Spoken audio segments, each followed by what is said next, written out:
मिलल भतार बकलू कोना दे बता तू पूजल है मिलल भतार बकलू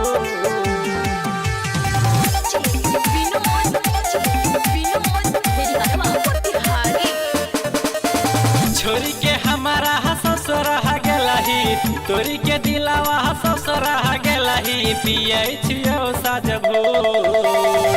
गे छोड़ी ही कोन दे बता तू पूजल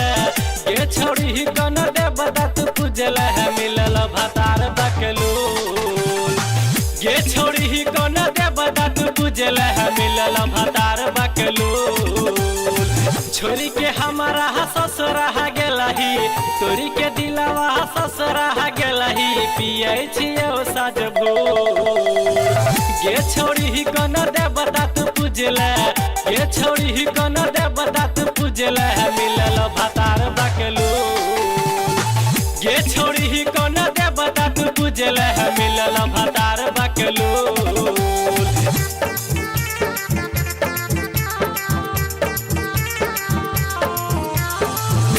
भतार बकलू कोना दे बता तू पूजल है मिलल भतार बकलू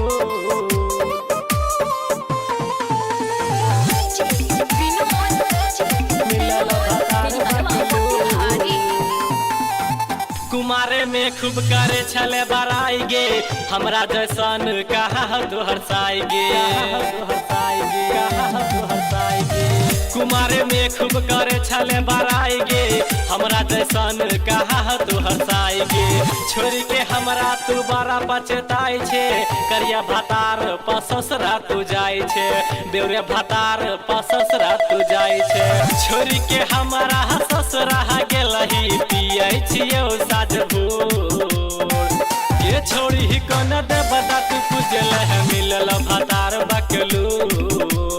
मिलल भतार बकलू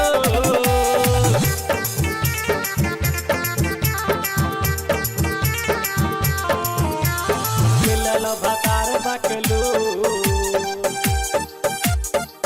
कोना दे बता तू पूजल है मिलल भतार बकलू